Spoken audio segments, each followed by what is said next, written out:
Welcome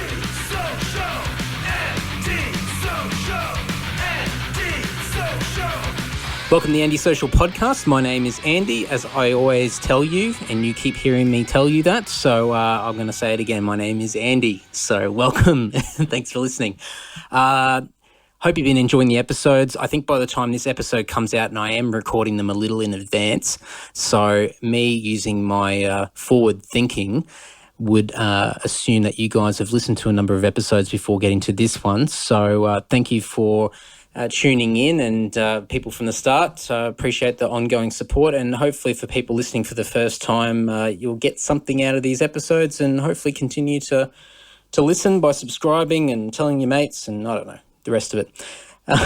So this week I have Jordan McDonald. Jordan is I'll call him the entertainment guru and beer connoisseur at Frankie's Pizza, which is a live entertainment venue in Sydney, but also known for its beers and pizza and whatnot. So we explain a little bit behind the venue itself in the podcast. Actually, we spend the majority of the time talking about the venue, which is quite cool. So I think it's really interesting for people in Sydney who are listening to get a bit of an understanding of what these guys are all about and what they have been doing over the last 3 years. And it's a great example to show that even though there are challenges in Sydney at the moment, we've got these really restrictive laws that have come into place, have been in place for a while and continuing to get worse as far as lockout laws are concerned. And it's definitely crippled and destroyed a lot of businesses in the Sydney metro area. And it's destroyed the live scene as well. One of the many reasons why the scene's been destroyed.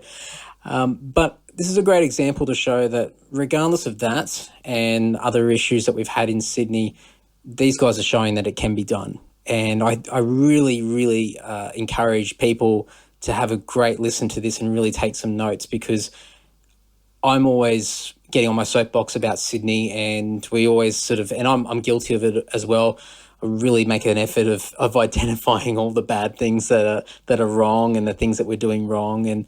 And I think what Jordan and the guys are doing at Frankie's is showing that there is a way of really embracing live music in Sydney and getting the job done and doing it successfully, not just having a live venue where, 20 or 30 people rock up on a Friday or Saturday night. Frankie's are well and truly packing their place out on a nightly basis, and that's from Monday to Sunday. And they're just breaking down all stereotypes of live music in Australia, but also live music in Sydney. And I think for those people that are involved in the live scene in Sydney, or even people in other parts of Australia who do come to Sydney regularly, whether it be to see bands or to actually play venues, there are definitely some great notes to take from this. And I really hope that, I hope somebody listens and takes a few notes from these guys and create something else in Sydney, in another part of Sydney that can also provide some quality entertainment for people. But I won't spend too much time having a soapbox rant about that. We'll leave it for the chat with Jordan, and we touch on it a little bit. This is definitely something that I feel quite passionate about, and it's quite funny because never have I been so disconnected from the Sydney scene over the last probably 6 to 12 to 18 months, and for various reasons, moving, buying homes and getting married and all sorts of stuff, but not for any direct negative reasons. But I think it's been kind of good to be disconnected for a while, because I've been able to take a step back and have a look and really see some of the reasons why I think we as punters and as musicians and as promoters in Sydney, why we've suffered for a while now, and there are opportunities there, and there are answers that aren't terribly complicated. And I think a lot of it's just hard work and a little bit of smarts, but a lot of hard work. So anyway, enough of me. I hope you enjoy the interview. The all the links to Frankie's and the art and everything we talk about will be in the show notes, and I'll put contact details for Jordan on there as well. So definitely reach out to him if you want to have a chat, whether you be a budding promoter or want to establish a new venue. Please do so if you are, or even just an interested party that wants to be a part of Frankie's as a performer, or you want to go down there and check out the selection of craft beers, the ever rotating craft beers at Frankie's. You can definitely make contact with Jordan, and as you hear in the podcast episode, Jordan's a great guy, really down to earth and very approachable person. So by all means, reach out and let him know you enjoyed the podcast. But anyway, I keep saying anyway, so enjoy the episode with Jordan. Andy. Hey man, how you going? G'day mate, I'm really good. Fantastic. Thanks for calling. Yeah, well thanks for answering. I was just telling my mum about the ninth circle of Satan satanic cult or whatever the fuck that thing is I've been reading. Oh yeah? Have you? No, let's go off on a tangent straight away. Tell me more. Yeah. I was telling my mum. Yeah, good shit. I'll just dive right in. I've got a bunch of I don't have questions. I've just got a few things that I've sort of written out, and if the conversation goes off on a tangent, who cares? It's just a conversation more so than a Q&A. Yeah. But I'm sure I'll probably get you talking about a few things, given what you do. But I guess for people that don't know who you are, do you want to give yourself a little rundown, a little intro, and who you are and what you do? Yeah. Well, I play the drums first and foremost. Well, that was kind of always the plan A.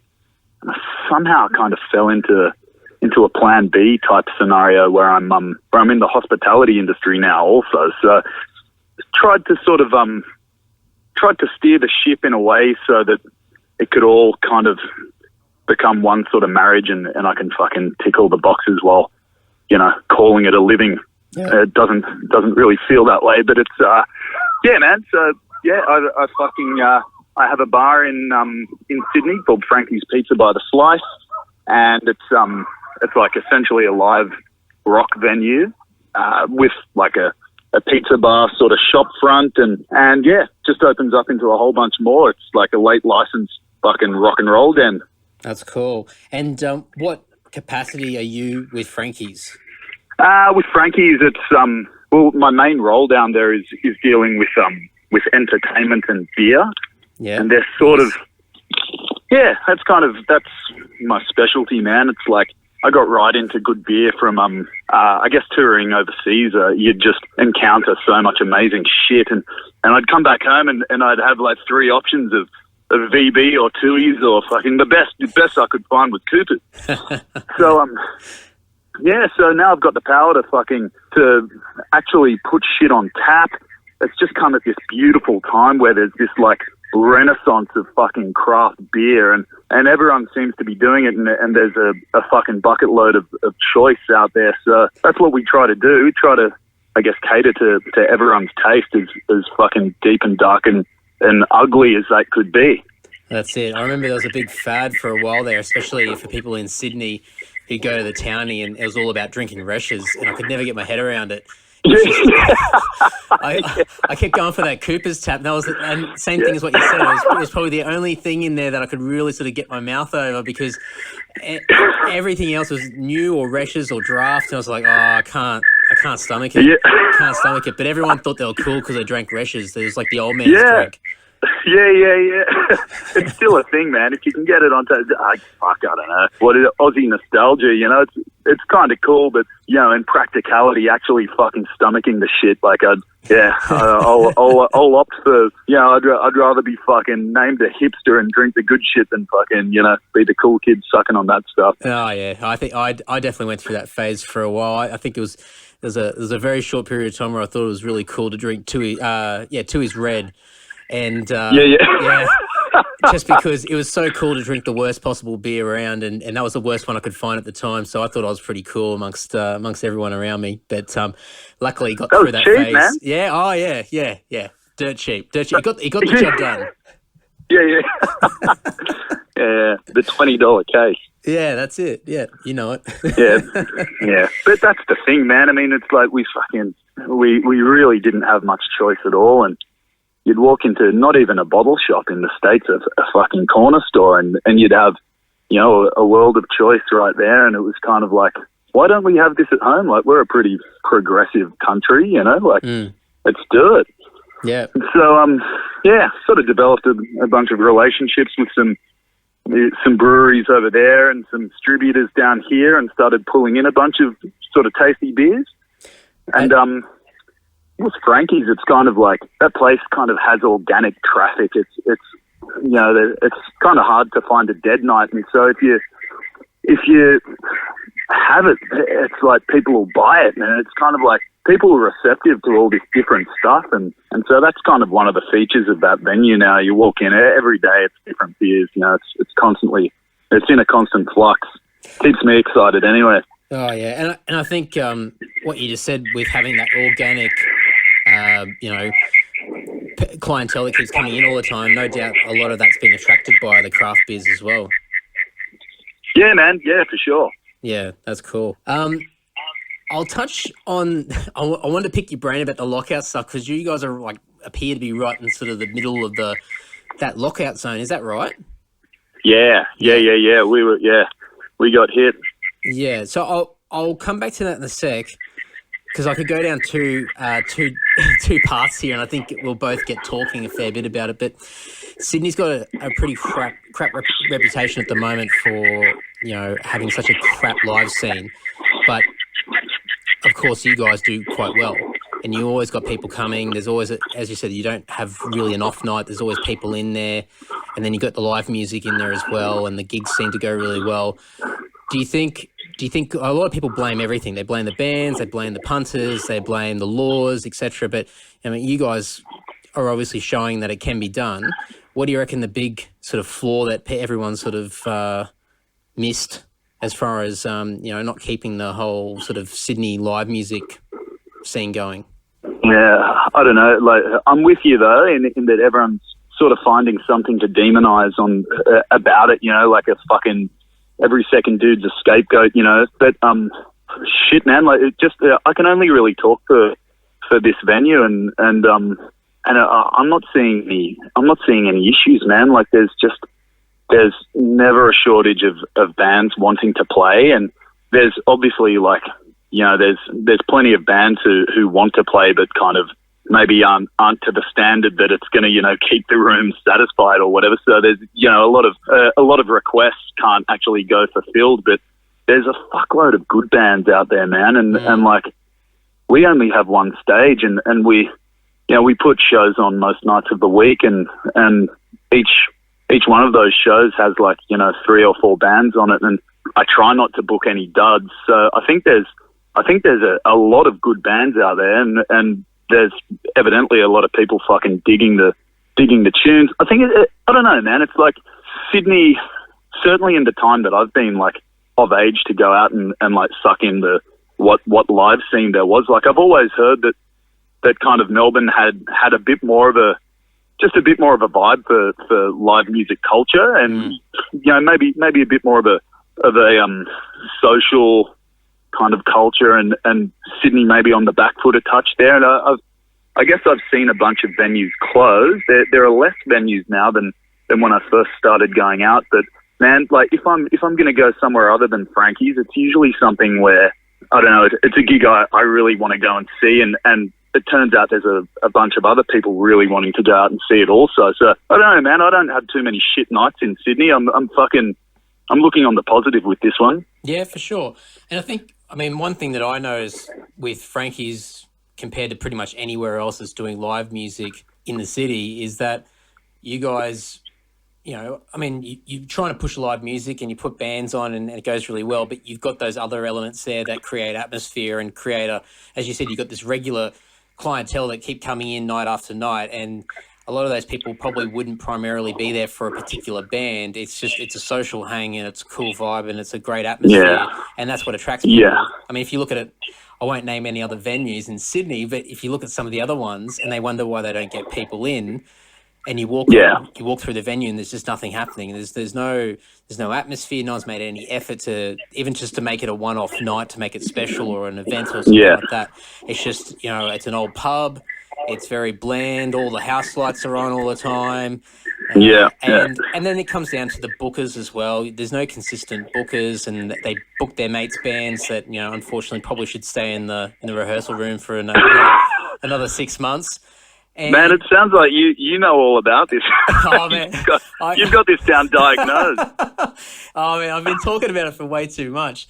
But I look at Frankie's and you guys just tick the boxes, but you appear to get it. You know that you can't just put a few bands on and just expect people to rock up. And you're going to have your music fans, but you've got to get everybody else in there to create that party vibe and that great sort of social atmosphere that a lot of other places don't have. And that's probably a big reason why Sydney sort of sucks in some ways, or at least in some areas where there's live music. Because Melbourne is great. I mean, you get that, you walk into almost every live venue down there and it's just this great atmosphere. Vibe. Oh, yeah, it's amazing. And everyone's really cool. Yeah. Everyone's excited because all their friends are out. They want to have a good time, so there's a great feeling in the air. But you go to some of those other venues in Sydney, and you just sort of walk in, and go, you look at the time, and go, I might hang around for about half an hour, and I'll keep moving. Yeah, man, atmosphere is everything, man. It really is. I mean, if you're putting shows on and it's just four walls and a roof, like, you better have a fucking unbeatable curation of live acts. You need fucking David Lee Roth on stage to hold the punters. Like, I mean, this joint was kind of, I guess the focus was not for it to be a live music feature, but for that to be something fucking sick, incumbent in the deal of entering Frankie's. You know what I mean? Like, well, you do know what I mean. You've already said it, but it's got to feel good. You got to be welcomed with a smile. Like I don't want to walk into a joint and I'm fucking like moonwalking to try and get the attention of the bar staff just to take my drink. Yeah, for sure. And staff come into it also. You need like friendly, good people. And fuck, man. I mean, as good as anyone. It's also like as a band going into a joint. Sometimes you feel as though like they're doing you a favor or something, you've got to fight to find the sound guy. You got to fucking, you do all the work, and it's kind of like, shit, dude, like, didn't you book this band? I thought you booked us. It's like, fuck, man, like, if there's one thing Frankie doesn't have, it's apathy. Like, we're fucking stoked to have bands come through, and we treat them the way they deserve to be treated, like all the booze, all the food, all the good times, it's a fucking, it's about treating people and giving people what you would want yourself. And people respond, man. Yeah, for sure. And I guess, this is probably even more evidence to show that you guys are on the right path. I mean, a lot of the sort of, at least for the metal bands anyway, you guys booked the Sunday night set. And anywhere in the country, you playing Sunday night and everyone's like, oh, geez, I'm not doing that. But funnily enough, the scene that's copping the most flack at the moment in Sydney has got one of the best Sunday night scenes in the country, and you guys are doing fantastic. But so you're obviously cheers, man. You're doing it right. You're absolutely doing it right, and it shows that it's not about the day of the week. It's about what you can actually provide people, and if it's good enough, then people will. Yeah, they'll take the risk and go out on a night before school or whatever. That's cool. Yeah, it's fucking cool. Like there shouldn't be any rules there. And fuck, man, particularly if we're putting on a metal gig, like let's do it on the Sabbath. It's fucking unholy. Let's have fun. So, I love it. And what was I going to say? Probably the other thing to show that you guys are still having success is what's going on at the moment with all the lockouts and everything. Have you guys been severely impacted by it? Yeah, definitely. I mean, obviously, like when there are limits on what you can do, there are limits on what you can take back out of that, So obviously, I mean, the dollars and cents at the end of the day have dipped pretty dramatically. Not enough to kill us, but certainly enough to kill like a lot of venues around us. So yeah, I mean, there's that, but there's also there's just a downer effect. And you walk into a place like that, and and you're charging and you feel good, you don't want to be told no. You know, like, I'm happy to say no to people if they're being a fucking asshole about something, but, you know, if it's 12:01 and it's some dude's bucks night and his brother wants to buy a fucking round of shots for the fucking table, you know, it's like, I have to say no. It's like, no, sorry, you like, some dude in a suit thought that you'd go and punch some other kid in the head if you have these shots at this hour. Yeah, it's just fucking weird. Yeah, and that's the hour when people want to do spontaneous fun things like that, you know, midnight. Yeah. So one of the, and fuck, not to mention the fact, like, the day the law came in, I'll never forget, February 24, it was Soundwave night a couple of years back. And that night, man, we had all the acts coming through the doors, and it was like a bunch of bands would get in, and then their roadies and their staff and their crew, they'd be stuck outside the venue because they were left back at the original spot, like packing down the shit. The dudes who deserved the fucking drink the most, not allowed in. Yeah. It was terrible. Yeah. Pepper Keenan punched me in the chest. Oh, he did. He's like, no fucking way, man. And he just fucking socks me in the chest. I go, dude, this is not my law. Like, I hate doing this. This is not cool. And, yeah. Definitely makes things awkward. Yeah. Hey, we wound up laughing about it because I fucking punched him back. I was like, fuck. It was like prison. You got to show that you're not the fucking pussy. And then it was, So it wound up being this whole thing. But yeah, that was like the worst night for that law to come into effect. It's like facing off with heroes, and there were a fucking shitload of them that year. It was a really good 2015 Soundwave was pretty awesome. Sorry, 2014. And yeah.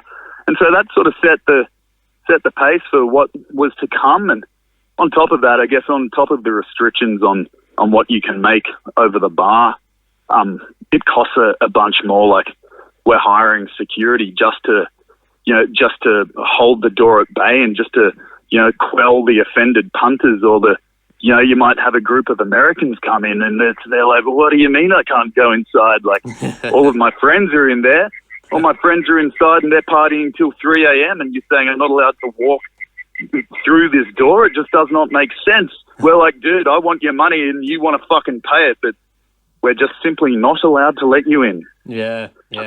Cameras installed on every entry and exit, and it's all subpoenable. It's like, it's proper fucking Big Brother shit, man. And there's no going around it. Like, we just have to wait. Have to wait and see if anything eventually, well, something will eventually change, but, you know, could be years and years down the track, or, you know, hopefully sooner. But it was a massive demonstration on, was it Sunday? Yeah. 15,000 people went to you know, try and have their voices heard. I mean, one thing that we're like, it wouldn't be so bad if it was a blanket law across all of the land kind of thing. It's like, you have some pretty cool, like, you know, hotspot epicenter fucking like rock and roll joints that are thriving, and they all have some funky laws, but it's exactly the same law on this side of the street as it is to the other side of the street. You know, you got, like, in LA, it's just known 2 a.m. That's it. Yeah. We're closing. Yeah. And so everyone starts early, or everyone just they're not so like, I guess here the fact that we have the lockout law imposed on our specific area, it's kind of incentive for people to just go to 5 minutes down the road to the outside of the lockout zone and hang out in those bars. And so that's kind of what's killed areas. You got, you know, an excess of people in Newtown now, and you've got a ghost town in, you know, other ends of the hood, Darlinghurst or whatever. Yeah, and even where you guys are, that whole area is pretty quiet, or can be pretty quiet anyway, but then chuck your laws in there now, and it can be pretty barren.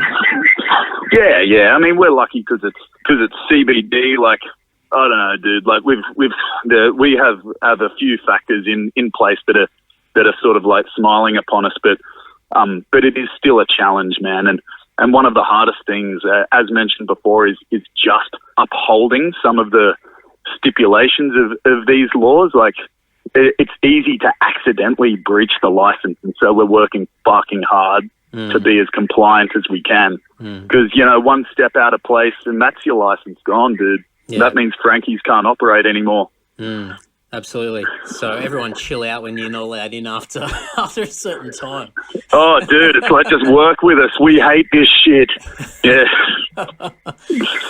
So with all the extra costs that you guys have to incur, like all the security and the cameras and obviously that loss of income from, drinks and whatever, do you guys have to sort of compensate in other areas to, like, I don't know, jack up prices or open earlier or anything just to compensate? Yeah, you do. One thing and one immediate positive effect that I can see is we were like, shit, man, we can't be complacent anymore. It's not enough to simply open doors and expect it to be a fucking great time. Like, we actually have to give people, like, more reason to show up early and so it's sort of, and so I was like, fuck this, let's do live music every night. So Friday and Saturday we're just packed anyway. And so it's kind of a thing where it's like, it ain't broke, so I don't want to fuck with the formula. Let's just open the doors and let it roll. But every single other night of the week, it's like, we've got to give people this incentive to get down and party. And so just more bands, man, more bands. In doing that, we're spending a shitload more because, like, we always pay our bands kind of thing. More bands, more shit going on. It's sort of like, it necessitated, I guess, like a broader curation of events. And so for that, I think that's a positive. Yeah, you definitely find opportunities in a time of crisis. You sort of get forced to think outside the box and go, all right, well, what else can we do now? Because I guess if you had your late hours and you didn't have those restrictions, then you probably, well, at least it would take you a lot longer to start thinking about extending it during the week. But you're sort of almost, force of hand to start thinking in another direction. Yeah. A lot of people sort of tried and invested money in some funky ideas around that sort of shit, and it sort of like didn't work too well. It's made everyone. It's just been such a massive game changer, and unfortunately, it's cost a lot of people their lives, man. Like, a lot of these venues, certainly the ones that sort of opened just around the time, or just before the lockouts came into effect, like, they're relying on that income to fucking pay off the mortgage that they took out to open this place, to try and breathe more energy into the city, and they get fucking penalized for it. They lose their gig, stuck in debt. Thanks. It definitely has a bit of a cascading effect where people just don't realize, especially with the people that are complaining about it or, agreeing with the law and say, oh, well, who should be out drinking or, consuming alcohol at that time of night. But, they're looking at it from a very sort of one-dimensional point of view. You don't understand, like, that everything connected to that whole lifestyle and that whole, from an economics point of view, and people that have got businesses, and even stuff like kebab shops having to close at a certain time, and just it's just the most ridiculous stuff that you're hearing. But and then the arguments from it's usually from the without stereotyping, but from the older generation who live in the suburbs and go to bed at 9 o'clock at night. And they're the ones that are going, well, why would you be eating a kebab at 3 o'clock in the morning? You should be in bed, or, why are you drinking alcohol at all? Or why are you drinking alcohol in the city at the early hours of the morning? It's like those dudes who are fucking needing that drink at that certain hour, they're just one of the cogs in the machine that need to continue turning to enable, the haters' fucking lifestyle. You know what I mean? I mean, we're all different. Like, it's really easy to say there's no need to grab a bottle of wine after 10 p.m. All the bottle shops should close at 10 p.m. But I know like most of my friends being in the industry that I'm in, the music / hospitality industry, like, no one's finishing work before 10 p.m., man. And what the fuck is the harm in them picking up a bottle of red wine on the way home? Yeah, absolutely. You got to... There's not just one particular lifestyle that we all have to follow, and if we did, the whole economy would fall to pieces anyway. So it's just a case that people don't understand. I don't think outside the box or outside their little box anyway. But I know. But it's I know. We'll all be. Sorry. Yeah. No, I was just going to say it's funny because a lot of the time everyone complains on, like, social media about it and say people aren't thinking about other people, et cetera, et cetera. But I think half the time this older generation or the politicians and whatever, they're not seeing the benefits pitched to them as to why these places should be open for longer. And I think if someone started talking in their language, and that might be dollars, or it might be impact on the community and things like that, then maybe they might start to turn a little bit. But who knows? Who knows, man? Who knows? We can be hopeful. Well, that's it. I mean, I think the more that people talk about it, and there's a few, I think some of the bigger sort of newspapers and news media sort of sources have been touching on it a lot more now. So it's having a bigger impact than just, the dirty musos. It's everyone's sort of getting impacted by it. So maybe that's a good thing, at least the short term, before something changes. Yeah, and like really, it's just fucking short-sighted because nobody is going to stop having fun. But I mean, you can at least allow us to do so lawfully. You know what I mean? You can take the cigarettes from the kids, but they're still going to fucking smoke a cigarette. You can fucking throw as much fucking jurisdiction around that it's going to be fucking missionary sex from now till the day you die, but everyone's going to fuck however they want to fuck, They'll find a way, and it's rebellion. And I said this to another guy a couple of weeks ago, where in Queensland, when I was living up in Queensland, they had this the law was changed, and I don't know if it was just Queensland, it might have been nationwide, where they increased the taxes on mixed spirits. So your Jim Beams and your Bacardi Breezes and all that sort of stuff. Yeah, that was across the board, man. Yeah. And so what did everyone do? They just went and bought a straight bottle of booze and mixed it themselves. Yeah, exactly. Or they went to the goon bag, So in the end, they weren't worried about the unique flavour or the fantastic flavour of a Cruiser or a Bacardi Breezer. They were buying it because they could get pissed off it, and that was the end thing for the young guys. So you tell them you can't do something, and they find a way. Kids are creative. That's right, man. That's right. What do you drink, man? What's your drink of choice? Oh man, you like a beer? I've seen you sucking it. Yeah. I'm a beer snob. I love it. Look, I don't know where I'm at the moment, because I sort of just before the sort of craft beer wave came in here in Australia, I was drinking sort of that James Squire range, and then I moved away from that. I think Tui's bought them out, and the flavours started to change a bit, and sort of lost a bit of interest on that. And then I started drinking stuff like Little Creatures, and then starting to get more and more of the microbrewery stuff. But I just went on this fascination with European beers for ages. A lot of the wheat beers and German stuff was just fantastic, and but at the moment it's kind of cool. And you said before, like this whole craft beer sort of fad that's coming through at the moment, and hopefully it stays for a while. But you go into Dan Murphy's or most bottle shops now, and it's starting to get better and better. As you walk in there and you just see a new beer in there, and you got no idea what the hell it is, and it's just come from down the road or on the other side of the state or whatever, and it's got some quirky name, or I had one the other night, it was like the Bearded Lady or something like that, and and I just picked it up. I go, oh, that looks kind of cool, and drank it and tasted all right, and it was good. But it's just so cool that you can walk in there now, and it's just you can walk out with a different beer every night of the week, and it's just fantastic. So man, I have not even found, and it's the only negative to that is that I just haven't even found my go-to beer now. I'm just that confused with the amount of beers out there that I just don't have my staple beer. But in a way, it's kind of cool. I like the idea of just going and getting something different all the time. Yeah, man. The journey. It's like the hunt is better than the kill. Indeed. What's is there any particular one that you fancy in particular? Oh man, I'm much the same as you. There's so much coming through that I sort of or ever searching for fuck mate, I don't know. I love a whole bunch of shit, but we've been sort of lucky enough to collaborate with a bunch of breweries on beers, and some of these joints, just because they're down with having a tap on it at this venue, or like sometimes we'll make beers for specific events. There was we had a show called the Slatanic Swill Fest, and we did a blood orange, like a deep red blood orange IPA, and it was fucking awesome, man. But it glowed like blood, and a little secret note, and I didn't tell anyone this because it's cheating, but we wound up grabbing a whole bunch of beetroots and fucking juicing beetroots and chucking that shit in for the extra colour, and it really worked.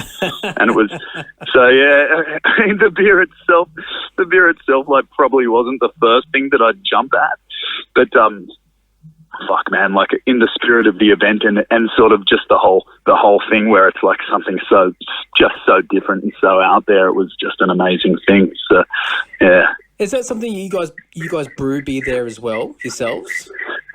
No, we don't brew beer in house, but we've kind of developed relationships with a lot of the breweries around Australia, a lot of the little guys, because opening the bar, like, I wanted craft beer to be a focus, and I wanted to sort of neglect any of the, as they call them, macro beers. So, you know, it's none of your VBs and your giants who don't need our help. But there are a bunch of these little breweries, independently run little joints that are like just making amazing shit, and we're lucky enough to have like enough punters coming through the doors that they're going to fucking buy keg after keg of this stuff. So we started kind of, I guess, just supporting a bunch of the Aussie breweries. And in thanks for that, they often jump at the chance to kind of, I guess, repay the favour by making a beer for us. And so we'll come up with an idea, come up with a stupid title, get some fucking sick artwork, go down to the brewery in like rural wherever Australia and make the thing, you know, and get pissed in town for a couple of nights and then unleash it on you know, the public of Sydney, and it's usually something fucking stupid, but so much fun, man. That kind of sounds like my utopia. That sounds like the best job ever. It's good. Just go off on this adventure to like a rural town where there's a little brewery there, and, you know, be a part of the whole process, get on it a little bit while you're there, then, you know, make your epic journey back to Sydney with the Holy Grail. And you know, yeah, well, unfortunately you have to wait for that Holy Grail. It fucking sits there fermenting like a bitch, but you bring back a fucking, you know, a fistful of stories. You can always get up to mischief in small town Australia. It's good shit. They can get pretty wild. You know it. Oh, that's cool.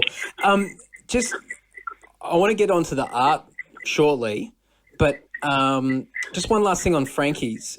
And obviously, look, this might be more of a word of mouth approach that you guys have taken, but what have you done as far as promo over the years to really sort of get the name out there and get people coming in? Because obviously, as when you said, like, it wasn't intentionally, or the initial intention wasn't to be like a live venue, but it's sort of over time has become that. Yeah. Where did it sort of start and sort of progress, and what did you guys have to do to sort of get word out there and convince people to trek to that part of the city? Because it's a CBD, but traditionally all the live music's always been more up towards, you know, the Central Station area, Broadway, and then heading towards the inner west in that sort of direction.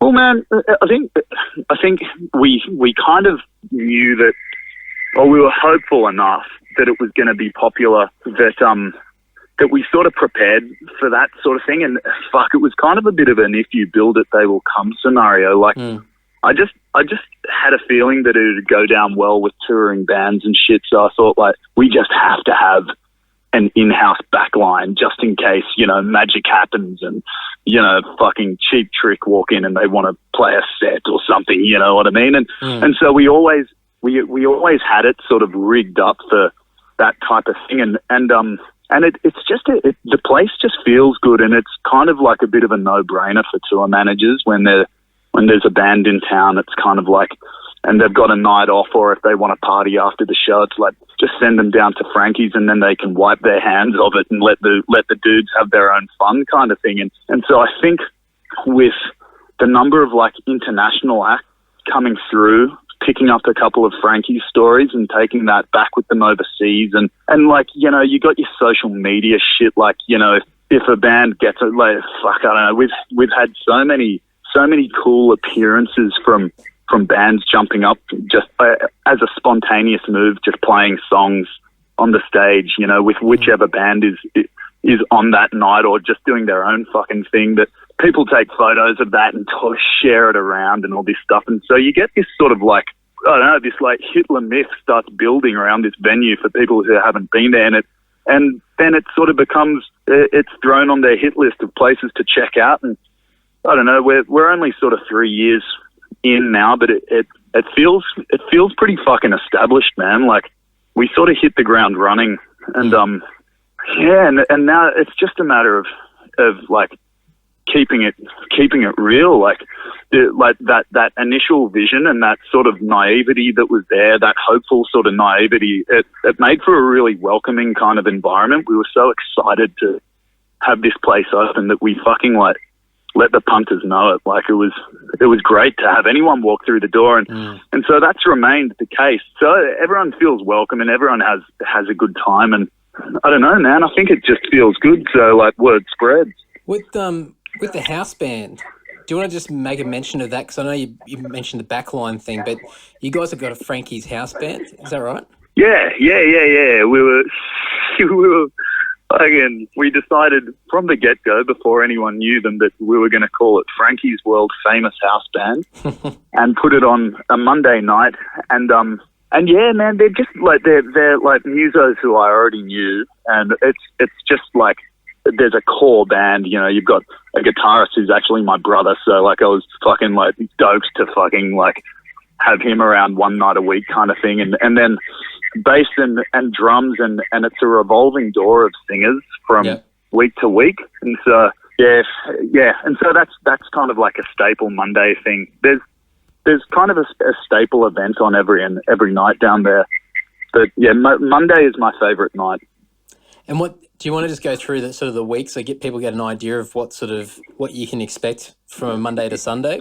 Yeah. Well, Monday is the house band, and that's just all like classic through hard rock and heavy metal covers, depending on who's singing that week.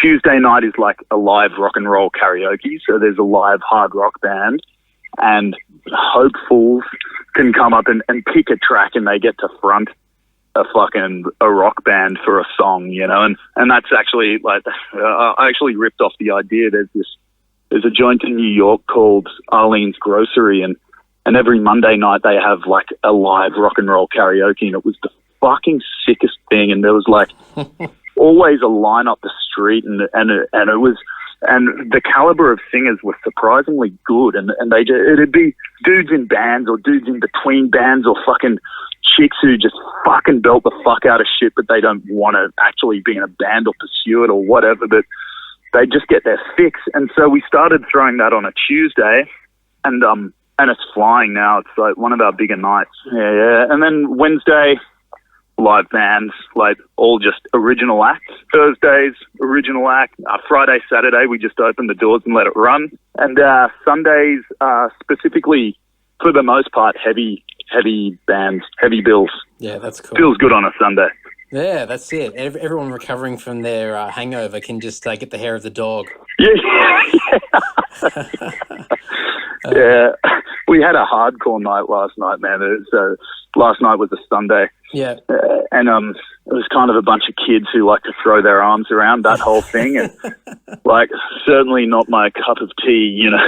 And fuck, dude, you know, it's one of these nights where, like, I should have had the foresight to get a fucking shit ton of security on just to hold these guys in place, because it was just like releasing monkeys in the venue. It was so fun because it was so, like, out there and kind of dangerous. But fuck, man, I copped a solid closed fist to the face last night, and I was like, Jesus Christ, man. Whatever happened to moshing? Yeah. Oh, jump around. Don't get me started. I'll sound like an old man complaining about them. These young kids these days, they don't know how to headbang. Yeah. Exactly. So yeah, I just let it roll. I was like, I don't entirely get this, so I'm not gonna douse the fire. Have fun. Yeah. Oh, cool. Yeah, that's awesome. Well, before I wrap it up, I just wanted to chat about you obviously being a drummer, and I know I don't even know what the status of the band is, but you were or are drumming in the Art. Is that correct? Yeah, that's correct. Yeah, I'm still in the Art. So what's the current thing with the band? Because to be honest, the only things I know about the band, and this will be quite funny, is that I know you guys went to the States, and you did some stuff over there, and I kept seeing stuff on social media, and it looked like you guys were doing quite well.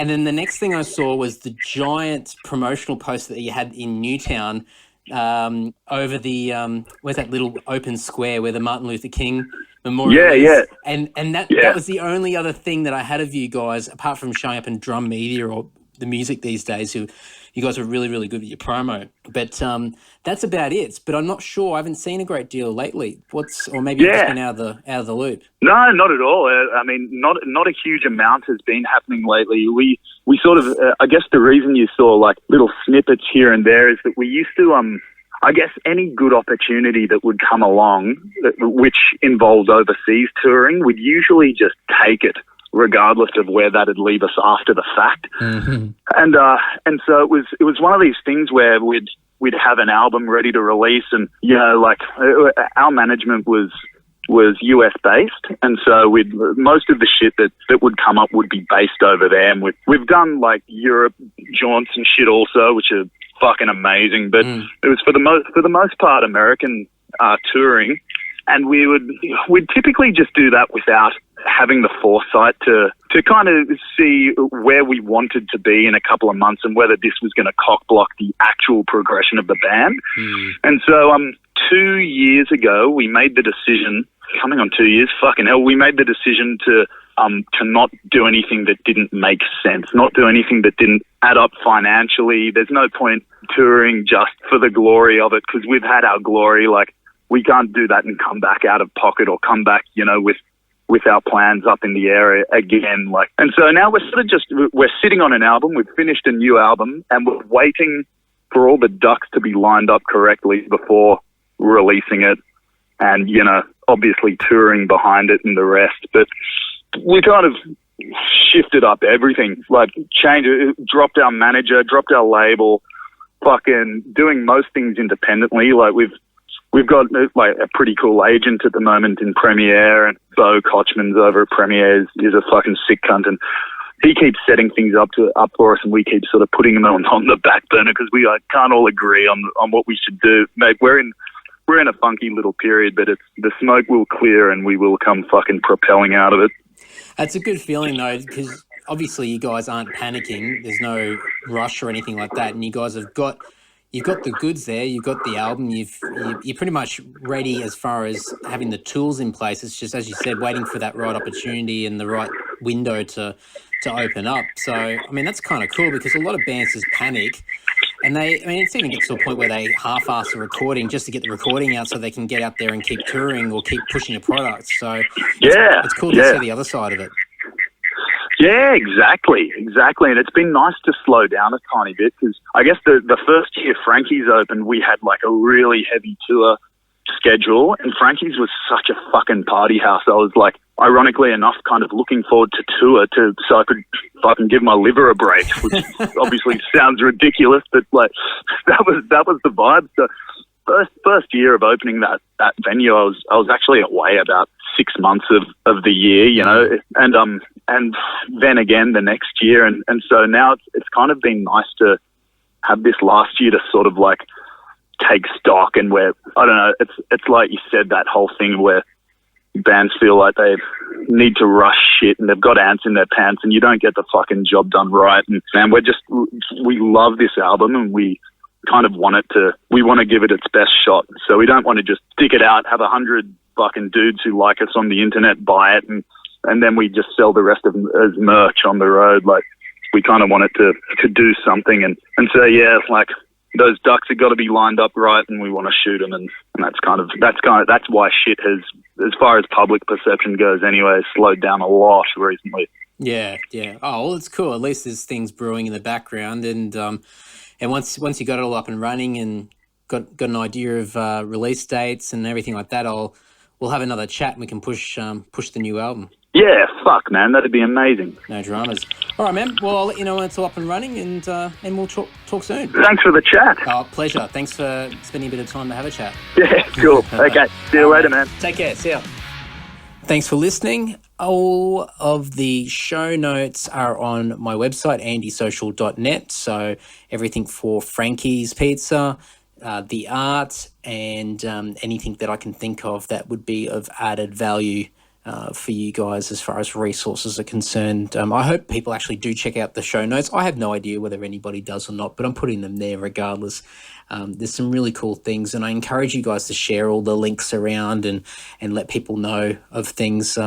It's quite funny. We spoke about in the chat about international musicians, and like, for example, artists that were part of the Soundwave tour, and they go to Frankie's and have a great time, and then they go home, back to the US or Europe or whatever, and then tell their peers and their friends, and then when those friends would come out and tour, they knew about Frankie's and they wanted to go there, and it's become this known place to hang out. And I really hope that people in Australia do the same thing as well, and let our friends know in interstate who might be travelling to Sydney about, tell them all about Frankie's and continue to make that place a success, because I think if Frankie's can continue to have the longevity, especially in light of all these lockout laws and these legal restrictions that the guys have got now, if they can continue to find success in that longevity, then hopefully that will rub off on other venues around Sydney, and they might look and look at the formula and even, I mean, Jordan will probably cringe if I say this, but even if they emulate a very similar formula to what Frankie's is all about, it can only be positive, depending on, as long as they're not opening up next door to Frankie's, but you know what I mean. So I think it's just about, these guys have set a benchmark and they set a standard, and I think it's about time that other venues and other people in Sydney start to look at that as the standard. And from what Jordan's saying and what they're demonstrating, I think they're definitely people that are sharing best practices. I mean, I don't think they're hiding anything, and I think it's pretty obvious to see what's working, and I don't think there's any shame of taking aspects of it and moving out to other parts of Sydney and trying to do the same thing. I think the biggest takeaway for this, for me, and I sort of thought about it before calling Jordan, is that it's not just about finding a venue with a stage and hooking up a PA and getting the permission from the venue and doing that. It's so much more than that. And yes, there's that romantic vision around, being in it purely for the music and the music purist and cutting out the bullshit, so to speak. But you've got to create a social atmosphere. You've got to create an event. You've got to create a reason for people to get off the couch and come out. And sometimes just a band on stage is just not enough. And you'll always have your dedicated music enthusiasts that'll come out and see live music. But at the same time, you want the friends of those people to come out as well. And as soon as the friends don't come out, then your enthusiasts will only come out every so often, because there's no atmosphere anymore. There's no reason to go out and socialise, because there's no people to socialise with. So that's why Frankie's is so good at what they do, because they've got an atmosphere there, and you can go in regardless of who's playing, and you know that either people are going to be there that you want to see, or you're able to convince people to come along with you, and you can go there and there's atmosphere, there's a great vibe there, and people want to continue to keep coming back. So I really hope that eventually other venues across Sydney will sort of take up a similar approach and just think a little bit outside the box and go back to trying to create that great atmosphere that a few great venues across this country appear to do and do quite well. So what else am I about to say? I cannot remember. There are so many things going on at the moment. It's not funny. As I mentioned at the start of the podcast, I've recorded a whole stack of episodes in advance. My buddy and editor, Damien, is off overseas for a couple of weeks, so I've gone into panic mode and recorded a whole bunch of podcasts in advance for him, and he's been slaving away. So I've thanked him already in another podcast, but I'll keep thanking him. So cheers, Damien, for that. As I said, heaps of things going on. I've got another 5 or 6 that I've got booked in to do chats with, and you're going to see. Probably just to give you guys a bit of a hint as to demonstrate what's coming up. Demonstrate, I don't even know if that's the right word. It's not. Just to give you guys an idea of what's coming up. A lot of it's going to be music-based. There's a lot of guys that I had on my list that I had there from day dot, but sort of stretched them out a little bit so I wasn't sort of heavily focusing on one particular area or everyone from Sydney or whatever it might be. And I'm starting to branch out a little bit, but I've definitely got a run of quite a few musicians and people in venues and whatnot. So I think anybody who's got interest of that will definitely enjoy the upcoming weeks. But at the same time, I do have a few other people that are a little bit outside the box, which you have had a taste of previously. And I'll continue to try and push those boundaries and get more people on. With that being said, and I've said it before, if anybody's got any suggestions of people that would be quite good for the podcast for me to have a chat to, especially people that aren't tied in with the music industry, please let me know.